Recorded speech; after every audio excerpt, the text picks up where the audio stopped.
இங்கே இந்த பையனுக்கும் அவங்க ஃபேமிலிக்கும் குடும்ப தொழிலே வந்து தொடப்பம் செஞ்சு விற்கிறது தான். இவங்க கிட்ட இருந்து நெறைய பேர் தொடப்பம் வாங்கிட்டு போவாங்க. அவங்க ஃப்ரெண்டு ஒரு நாள் வந்திருக்கான். "ஏன்டா ஸ்கூலுக்கு வரலன்னு?" கேட்கும்போது, "வேலை இருந்துச்சுடான்னு" சொல்றான்.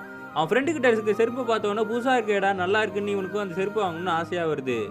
அன்னைக்கு நைட்டு அவங்க வீட்டுக்கு ஒரு அரசியல்வாதி வந்துட்டு, "நான் எலெக்ஷன்ல நிக்க போறேன். இந்த தடவை ஜெயிக்கணும்னு நீங்க தான் ஆசீர்வாதம் பண்ணி எங்களுக்காக ஒரு தொடப்பம் கிஃப்ட் பண்ணணும்னு" சொல்லி பேசிட்டு போறான். அடுத்த நாள் அவன் ஃப்ரெண்டு கிட்ட இத பத்தி கேட்கும்போது, அவன் ஃப்ரெண்டு சொல்றான், "இல்லடா, உங்க ஜாதி ஆளுங்கிட்ட வந்து நாங்க தொடப்பம் வாங்குனோம்னா, எங்களுக்கு நல்ல விஷயம் நடக்கும்டா. அதுதான் உங்க ஜாதியில வந்து பிளஸ்ஸு" அப்படின்னோனே, இவனும் யோசிச்சுக்கிட்டே கேட்குறான், "அப்போ வந்து எங்களுக்கு கெட்ட விஷயம் நடக்குமாடான்னோன" பேசாம அங்கேருந்து கிளம்பி போயிடுறான்.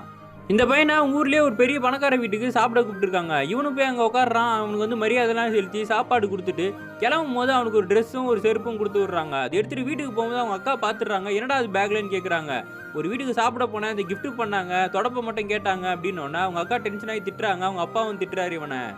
இவன் வாங்கிட்டு வந்த செருப்ப அவங்க அக்கா எடுத்து எரிச்சிடுறாங்க. அவங்ககிட்ட சொல்றாங்க, "பௌர்ணமி அன்னைக்கு ஊர்ல இருக்கவங்கலாம் இந்த மாரி கூப்பிட்டு நமக்கு சாப்பாடு குடுத்து கிஃப்ட் குடுப்பாங்கடா. அவங்க வீட்ல இருக்க கெட்டதெல்லாம் நம்மகிட்ட ஏத்தி விட்டு, நம்மகிட்ட இருக்க தொடப்பத்த வாங்கிட்டு நல்லத எடுத்துப்பாங்கடா. நீ போக்கூடாது" அப்படின்றாங்க. ஆனா பாவம் இந்த பையனுக்கும் செருப்பு போடணுன்றது தான் ரொம்ப நாள் ஆசையா. இவங்க மூட நம்பிக்கையிலும், ஜாதி பழக்கத்திலயும் அவனோட ஆசைய எல்லாருமே சேர்ந்து கெடுத்துடுறாங்க.